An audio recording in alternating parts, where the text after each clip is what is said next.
Hello friends, আজ আবারও নতুন স্বাদের রেসিপি তোমাদের সামনে নিয়ে এসেছি। মাছের ডিমের কোপ্তা করে দেখাবো আজকে তোমাদের। মাছের ডিমের কোপ্তা যদি তোমরা এই প্রসেসে একবার রান্না করো, বাড়ির ছোট থেকে বড় অনায়াসে কিন্তু পেট ভরে ভাত খাবে।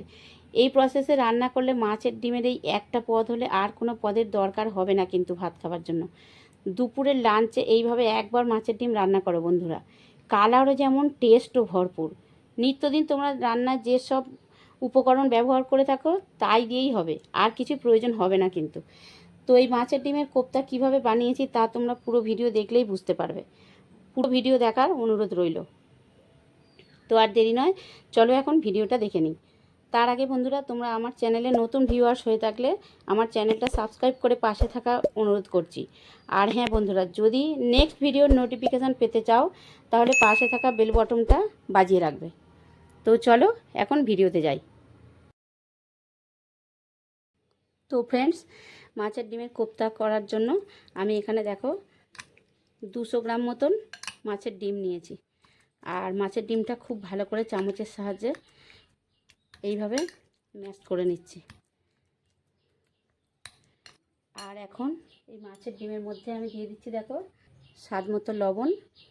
আর আমি দিয়ে দিচ্ছি এখানে একটা পেঁয়াজ আর 4টে কাঁচা লঙ্কা কুচিয়ে নিয়েছি, এইগুলো সব দিয়ে দিচ্ছি। আর আমি দিয়ে দিচ্ছি দেখো এখানে হাফ চামচ হলুদ আছে, আর হাফ চামচ জিরে গুঁড়ো আছে, হাফ চামচ ধনে গুঁড়ো আছে। এগুলো আমি গুঁড়ো মশলাগুলো সব দিয়ে দিলাম। আর এখন আমি দিয়ে দিচ্ছি ওই সঙ্গে এখানে দেখো বেশ কিছুটা বেসন নিয়েছি। বেসনটা আমি 4 চামচের মেপে 4 চামচ বেসন দিয়ে দিচ্ছি।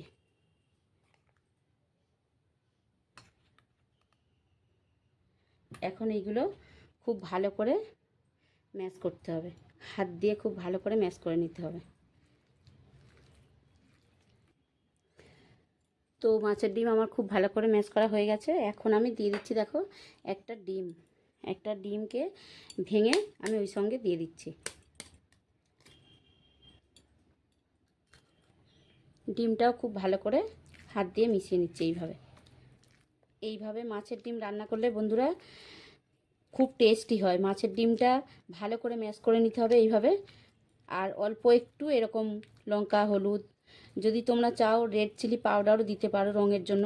আমি এখানে অল্প একটু ঝাল করছি সেই জন্য কাঁচা লঙ্কা অল্প একটু দিয়েছি। খুব ভালো করে ম্যাশ করা হয়ে গেছে, আর কিছুই করতে হবে না। ঢাকা দিয়ে আমি 10 মিনিট রেখে দিচ্ছি। 10 মিনিট পরে রান্না করব।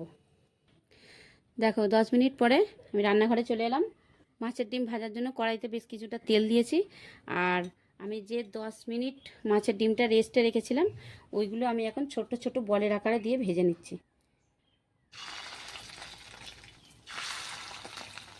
তোমরা এই প্রসেসে মাছের ডিম রান্না করবে, দেখবে আর কোনো পদ লাগবে না, শুধু এই মাছের ডিমের কোপ্তা দিয়েই এক থালা ভাত খাওয়া হয়ে যাবে।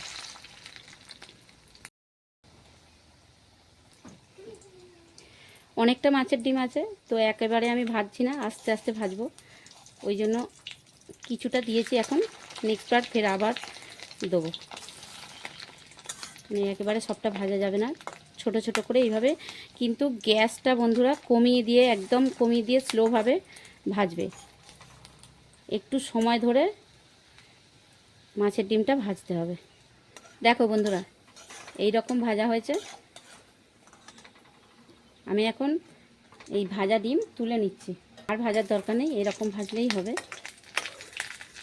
বাকি ডিমটাও আমি ওই একইভাবে ভেজে নিচ্ছি। দেখো বন্ধুরা মাছের ডিম সবকটা আমি বড়ার আকারে ভেজে নিয়েছি।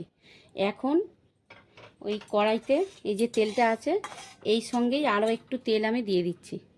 আর ওই তেলের মধ্যে দেখো দিয়ে দিচ্ছি 1 চামচ রসুন পেস্ট। রসুনটা খুব বেশি ভাজার দরকার নেই, দেখো এই রকম ভাজা হয়েছে। এখন আমি দিয়ে দিচ্ছি পেস্ট করা পেঁয়াজ। এখানে আমি 2টো পেঁয়াজকে পেস্ট করেছি। পেঁয়াজ আর রসুন এরকম ভাজা হয়েছে, পেঁয়াজটা খুব বেশি ভাজিনি, আমি হালকা করেই ভেজেছি। আর আমি দিয়ে দিচ্ছি এখানে 1 চামচ গুঁড়ো হলুদ।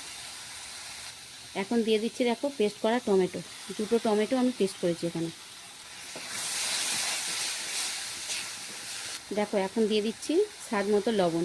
তো আমি যেহেতু সিদ্ধ করা আলু দিয়ে করছি, আলু সিদ্ধ করে রেখেছি আগে থেকে, আর সেই জন্য একটু লবণটা বেশি করে দিচ্ছি।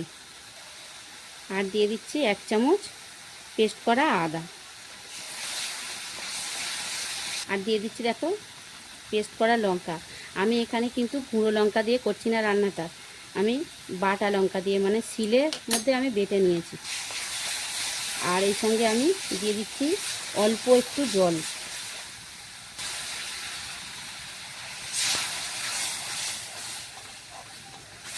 সব কিছু মশলা দেওয়ার পরে আরও 2 মিনিট আমি এইভাবে নাড়িয়ে চাড়িয়ে নিচ্ছি। আর এখন দেখো দিয়ে দিচ্ছি সিদ্ধ করা আলু। আমি এখানে 2টো বড় সাইজের আলুকে সিদ্ধ করে নিয়েছি।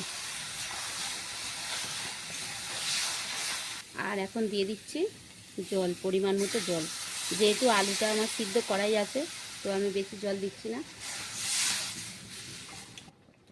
দেখো বন্ধুরা, ঝোল ফুটে গেছে। এখন আমি যে ডিমের বড়াগুলো করেছিলাম সবগুলো দিয়ে দিচ্ছি।